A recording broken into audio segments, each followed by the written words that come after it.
투자의 재발견 미다스에서 온 시간입니다. 최근 연금 투자도 은퇴 시점에 맞춰 자산 비중을 자동 조정해주는 타겟 데이티드 펀드 TDF가 갈수록 고도화되고 있습니다. 한국 투자자의 생애 주기 그리고 한국 시장의 특성을 반영하는 더 세밀한 한국형 TDF에 대한 이야기 오늘 나눠보겠습니다.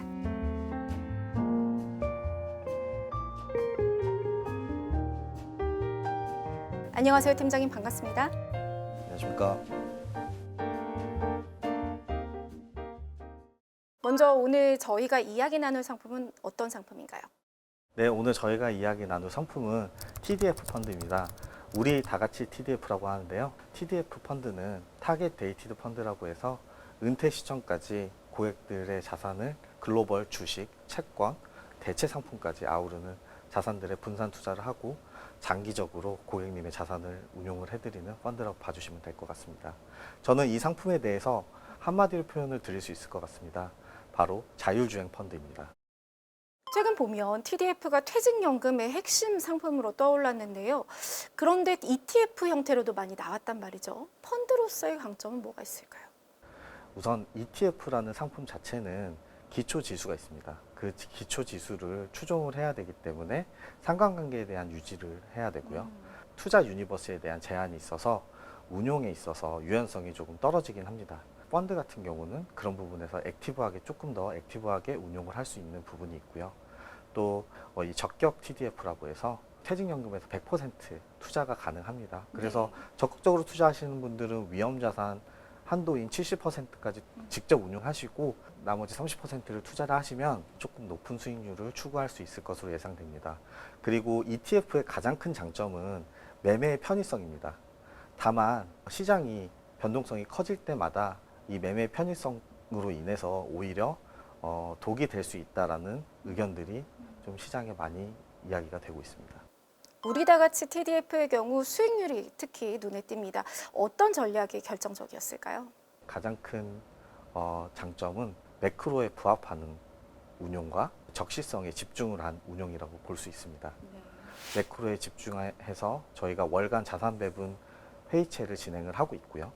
그 다음에 엣지 포트폴리오를 구성을 해서 장기적인 수혜가 예상되는 종목들도 편입을 하고 있고, 마지막으로 저희가 글로벌 투자를 하기 때문에 환에 대한 노출이 상당히 좀 높을 수가 있습니다. 그래서 그런 부분들에 대해서 저희가 직접 고객들을 위해서 관리를 해주고 있는 점도 큰 장점으로 볼 수 있습니다. 엣지 포트폴리오라고 하면 시장에서 장기적인 수혜가 예상되는 AI와 관련된 종목들, 그리고 디지털 헬스케어, 자율주행 이러한 종목들이 되는데요. 꼭 거기에만 국한된 게 아니라 지수 대비 높은 성과를 보여줬었던 AI 인프라라던가 아니면은 국내의 조선주 그리고 유럽의 금융주 이렇게 지역도 다양화해서 투자를 했습니다. 목표 수익률은 어떻게 되시나요, 올해? 통상적으로 주식이 70%가 편입되는 2050 자산에 같은 경우는 한 7% 이상을 목표로 하고 있고, 그 다음에 조금 더 앞단위에 있는 은퇴 시점이 도래한 2030 빈티지의 경우는 예금 플러스 알파 정도의 수익률이 원래 목표이긴 합니다. 실제로는 그거보다 2배 이상이 나오고 있고요. 시장이 랠리를 했었을 때 주식 편입비가 높은 빈티지의 경우에는 아무래도 수익률이 조금 더 폭발을 하면서 나올 수 있는 부분이 있다고 봐주시면 됩니다. 내년 시장 전망과 함께 내년 운용 플랜 어떻게 짜고 계신지 궁금합니다.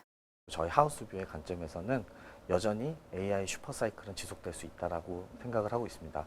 그런 점에 있어서 앞으로 은퇴 시점이 10년 이상 남은 빈티지에 대해서는 성장주에 대한 투자는 꾸준히 진행을 할 계획입니다. 국내 증시 같은 경우도 최근에는 또 배당과 관련된 또 혜택이 또 추가적으로 나오고 있기 때문에 그런 정책적인 수혜가 아무래도 괜찮을 거라 보고 있어서 또 실제로 지금 배당주 투자도 많이 하고 있습니다. 조금 더 나아가서 말씀을 드리면 저희는 멀티에셋이기 때문에 주식만 보진 않습니다.